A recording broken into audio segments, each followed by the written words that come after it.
మొన్న అక్కడ వరంగల్లో మీరు సభ పెట్టడం జరిగింది. మీ విజయోత్సవాలు కావచ్చు, సంవత్సరం పూర్తయిందని చెప్పేసి.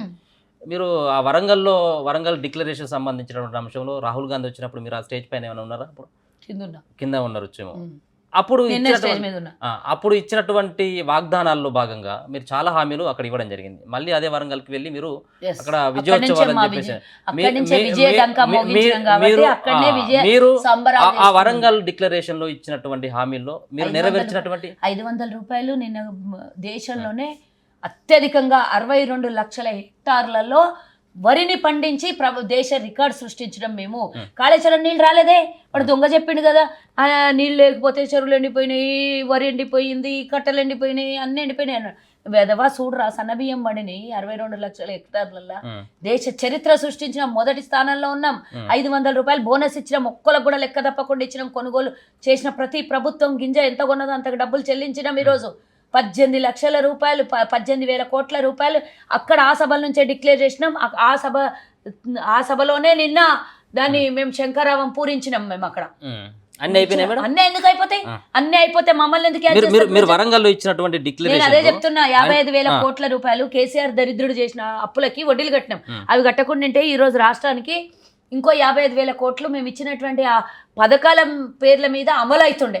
మరి ఆ దరిద్రుడు చేసిన అప్పు కట్టుడికే కదా మాకు ఈరోజు కొత్కెల మీద కూర్చొని ఉన్నారు వడ్డీ కట్టేయడానికి. మరి అవి అడుగుండి వాడిని అడుగుండి దరిద్రుడిని, ఒరే దరిద్రుడా నువ్వు చేసిన అప్పు 55,000 కోట్లు ఈ ప్రభుత్వం కట్టింది, ఈ ప్రభుత్వం చెల్లించకపోయింటే మాకు ఇవ్వాల్సినటువంటి 2,500 ఇచ్చేది, 1,200 రూపాయలు కూలీ రైతుకి ఇచ్చేది, 15,000 రూపాయలు రైతుకి ఇచ్చేది, కౌలు రైతుకి ఇచ్చేది, అందరికి ఇచ్చేది కదా. ఇవి 55,000 కోట్లు సరిపోతుండే కదా మా రాష్ట్రానికి అని మీరు అడగండి కదా. ఆడ పోయి మమ్మల్ని ఎందుకు అడిగారు?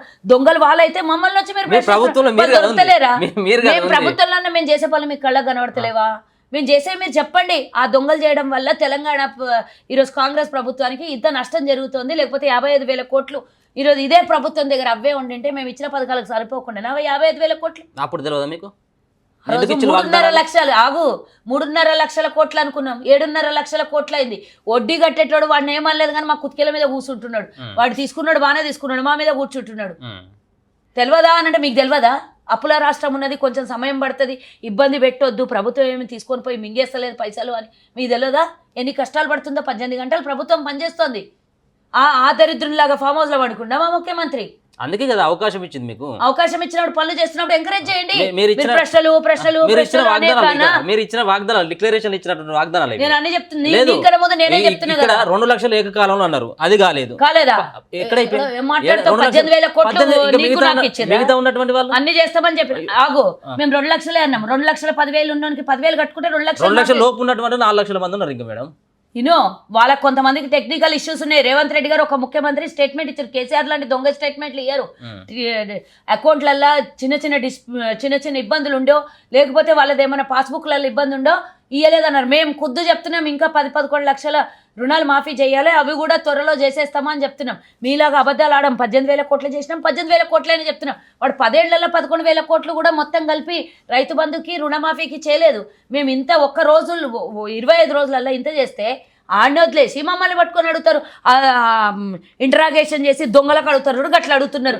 మేమేమో ఇంత పనులు చేస్తున్నాం, మాకు అరే ప్రభుత్వానికి సహకారం లేదు, ప్రభుత్వ ఖజానాలో నిధులు లేవు, అయినా రేవంత్ రెడ్డి ప్రభుత్వం గాడి లాక్కొని వస్తుంది, ఇచ్చిన హామీలు ఒకటొకటి నెరవేరుస్తుంది అనే మాట మీరు ఎంకరేజ్ చేస్తే మాకు కూడా బూస్టింగ్ ఉంటుంది. ఆడేవాడో దొంగ మాట్లాడిన మాటలు మీరు మమ్మల్ని అఫ్ కోర్స్ అడగాలి, కానీ వాంటి అడగాలి ఫస్ట్ ఈ పాట మమ్మల్ని. అధికారులు ఉంటే కదా, అరే అందరూ పోయి చెప్పులు తీసుకుని కొట్టుండి. 55,000 కోట్లు మళ్ళీ మావే కదా దోపిడీ వడ్డీలకు కడుతున్నామని కొట్టుండి. లేకపోతే మేము ఇచ్చేటప్పుడు వాళ్ళకి మేము అప్పులు ఇచ్చినామా? మీకు తెలియదా? స్వతంత్రం వచ్చిన 78 ఏళ్లలో వాళ్ళకి ఇచ్చిన అప్పు ఎంత? 72,000 కోట్లు. 75 ఏళ్లకు 72,000 కోట్లు అప్పు ఇస్తే 10 ఏళ్లలో 10 లక్షల కోట్లు అప్పు చేస్తావు? అడగని చేతనైతలే. అడుగుండి నిలదీయండి. నా మాటకు అడుగుండి. ఆ దొంగలందరినీ, వాళ్ళకి ఒత్తాసు పడుతున్న దొంగలందరినీ అడుగుండి.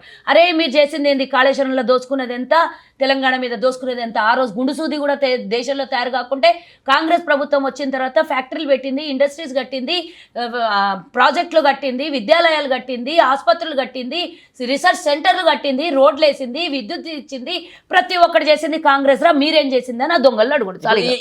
ఇప్పుడు అప్పులను చూపెట్టి పథకాలను ఎగ్గొడతారా? మరి ఎందుకు ఆ ఎగ్గొట్టేది ఉంటే 18,000 కోట్లు 1 రూపాయి కూడా కట్టకుంటే మరి ప్రతిసారి ఇదే చెప్తున్నారు, సంవత్సర కాలం నుంచి ఇదే చెప్తున్నారు, సంవత్సరం నుంచి ఇదే చెప్తా ఉన్నారు. 10 ఏళ్ళు గాలికిడ్చేసినోని గాడి తప్పినోని ఫామ్ హౌస్ లో పోయి ఒక్కడు ఇంటర్వ్యూ తీసుకోలేదు, కానీ మేము దినం పొద్దుగాలేదు మీ ముంగల అవైలబుల్ ఉండేటోళ్ళని గాలికి ఎగరగొడతారట. గాలికి ఎగరగొడితే మేము నిన్న 5,500 కోట్లు, మళ్ళీ ఇంత కష్టాల్లో ఉన్న మా ప్రభుత్వం 5,500 కోట్లు వరంగల్కి డిక్లేర్ చేసి రిలీజ్ చేస్తుంటామే. చేస్తున్న వాళ్ళని ఎంకరేజ్ చేయండి, లేకపోతే ఆ దొంగ నా కొడుకుల్ని అడబోయి 55,000 కోట్లు మా పైసలు మాకు ఇండి నీ వడ్డీ కట్టినామని చెప్పి అందరు దాడి చేయండి. ఎడ పోతుండు కదా ఈరోజు ధర్నా చేయండి, అడబోయి కొట్టుండి. వెదవా నువ్వు చేసినందుకే మాకు ఇవ్వాల్సిన పైసలు రాలేవు అని అన్న వదిలేసి మా మీద పడతారు.